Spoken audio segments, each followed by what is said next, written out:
So Taylor Decker, after the game, had talked about Christian Mahogany. Obviously, pretty gross-looking injury from him. He's going to miss, Dan Campbell said, a lot of time. I would be surprised if he came back this season, but here's what Taylor Decker had to say.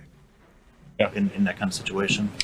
Yeah, it sucks. I mean, I got to play with him a little bit last year, but I was really excited to come in this year and play with him. So, I mean, we'll see what they say as far as the severity and how long-term it's going to be. But I just hope like he's all right mentally, because he's been doing a really good job, and I've enjoyed playing next to him. I mean, he's as physical as they come, super competitive. He's not scared of anything. So I just hope he's okay mentally. You have got plenty of reps with Coyote, and just your confidence level and his ability to step in there if you need him. Yeah, I mean, even when he came in the game, I was like, we've done this a million times before. We've played a bunch of games. We've played in playoff games and stuff next to each other. So I have the utmost confidence in him being able to go out there, because he's put it on tape. He's shown that he can do it. You know, it's not just because, like, I want it to happen. He's shown that he can perform out there. So he'll be just fine.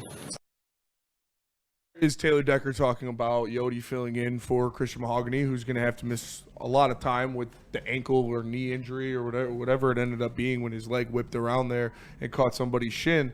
And I agree with Taylor Decker that I am comfortable with Yodi. He's shown us that he could do it before. He's shown us that he could play, but that was playing next to Frank Ragnow. And that's a lot different, no offense, than playing next to Graham Glasgow for an extended period of time when you're trying to win a Super Bowl. So I believe in Yodi if he needs to fill in for a couple games, but to go on a stretch run, hopefully to a Super Bowl with him as your starting left guard, that doesn't make me comfortable. And I think the Detroit Lions need to make a move. Now I'm with Nick all the way. After this assumingly season-ending injury to Christian Mahogany, I think they need to address that offensive line at the trade deadline, which is tomorrow, and to get somebody in here with some real deal experience. And luckily, unfortunately, because of the Jaden Daniels injury, now the Washington Commanders are starting to shop some of their players. And there's a report from Jordan Schultz that the Commanders have been open to trading several players, including offensive lineman Andrew Wiley and offensive lineman Nick Algoretti, both of whom have extensive starting and playoff experience. Wiley, flexibility, playing both guard spots and right tackle during his career. That sounds like a home run move to me right there. I think that you have to go out and you have to address that position with somebody you can feel comfortable starting with you for the rest of this season. I'm not opposed to trading for an offensive lineman, especially one like as a Wiley that played right tackle a little bit. Yeah. I think that's the guy I would definitely keep an eye on. I love Beck. He's just getting his ass. And I'm not saying getting beat in terms of like losing reps, but physically his body, he's getting his ass beat every single week. It feels like worse and worse and worse. And it felt like that was the case even going into this season. I was surprised, and I'll do respect to him. I love Taylor Decker. I think he's been a tremendous leader for his team. I'm glad he's got to see, be a part of the turnaround. But that was happening beforehand. I'm surprised they gave him the extension. That's a guy I'd be interested in. Grabbing somebody that can play tackle and guard, because definitely somewhere you want to be. But kind of like Deck said, though, Ayode's been getting snaps, from previous seasons. Mm-hmm. When Graham Glasgow was starting at guard, he missed a few games back. Ayode was in there. Ayode was in there for the 49ers playoff game that you had a 21 lead on or some shit like that. I don't remember the exact lead we had, but we were winning that game. The offense was doing extremely well. Like, I'm confident in Ayode, riding this thing out. I'm cool with that. The other thing, too, is Cologne. That was a piece I liked when we grabbed him. He could play center. He could play guard. He has starting experience, too. Not, obviously, as the starter, but he's started in spots and did pretty damn solid. And I like Kingsley, too. I like the guys we have to replace Mahogany, at least hold it down for Mahogany until he gets better in the interior. Where I'm concerned is we get to the exterior. Because as much as I like Dan Skipper when he's healthy, too, he's also a guy that gets banged up quite a bit as well. He plays minimum snaps, and he's always coming out with injuries.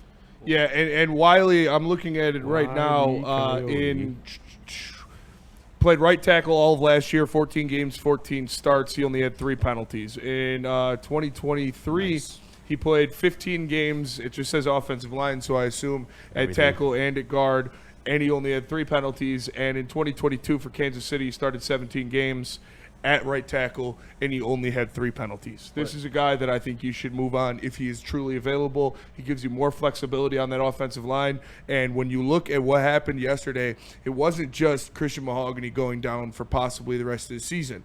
Taylor Decker re-aggravated an injury, had to leave, come back. Tate Ratledge left the game with an injury, had to leave, come back. Penei Sewell, obviously the eye poke, but he did something to his shoulder, and I know he's not going to say it. I know he is going to go out there and practice, but he's probably going to be banged up for the rest of the year as well with a shoulder ding. So you're going to need a guy and that type of flexibility on the offensive line, that type of experience playing in playoff games, playing in Super Bowls and taking care of business. I think that is something that you should definitely look at. Well, I'm looking at Wiley right now on PFF. I know they do stats a little bit differently. They got their own way of doing it, but played all those games for Washington and didn't let up a single sack, including playoffs. Yeah. That's all at right tackle as well. At right tackle. And like I said, only 9 penalties in the past 3 seasons. So that is you can play both guards, you can play tackle.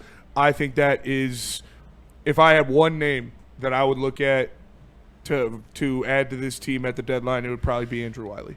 Yeah, I wouldn't be mad at that. Yeah. To me, though, going back to Spencer, when you were yelling at Nick on the show, God rest his soul, you were yelling at him about the fact of one of the points you made that I agreed with is that, you know, bringing in somebody to learn this offensive line scheme and get that chemistry and rhythm is a very, very difficult task. And while I think this is a home run situation just because of what you outlined in terms of the depletion of the offensive line, I don't know how rewarding that trade is going to be, considering that you're bringing him. But you have to, and you have to now because your starting left guard is probably done for the year. And I looked at it right now. Andrew Wiley is a free agent after this season, and his trade number post June 1 is $3,666,000.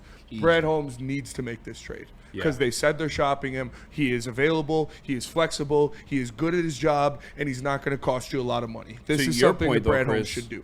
Is that he comes here because I'm grabbing him for the tackle position just to have something bolstered there because we're gunning for the fucking Super Bowl. I'm done dicking around. I'm grabbing him for that specifically, but if he does play guard, which he has played both now, he won't start right away. You know what I'm saying? Because I think Yode's more than capable of holding down that spot. Obviously, Deck's going to hold down his spot too. Like, he's going to give him some time to get used to that rhythm and system and getting reps in, especially with Deck. It sounds like the way they're going to play it for him just throughout the rest of the season, he's not going to practice. Yeah. That's what Dan Campbell said this week for him, and maybe even Penei this week just because of the injuries. But, like, that allows him those first-team reps to get, you know what I'm saying, incorporated what we got going on because it is a complicated scheme. Right. Oh, wow. What? Lunchbox Hooligan says, bring Wiley home. He's from Michigan. He went to my high school. Centerline? Shout out. No, not my high school. His high school. Oh. He went to Eastern. He's 6'6", 310. Where you at with this one, Brennan? I like him. I would take him, but I really don't know who we should pick up. We need to pick up somebody. Yeah. I don't have anybody in mind specifically. I think this just makes so much sense. The versatility of him. A Michigan guy, I didn't even know that, but his versatility to play multiple positions on the offensive line at a high level for contenders where he won Super Bowls, like this seems like a no-brainer. And like I said, contract's over at the end of this year. You'd only have to pay him about $3 million.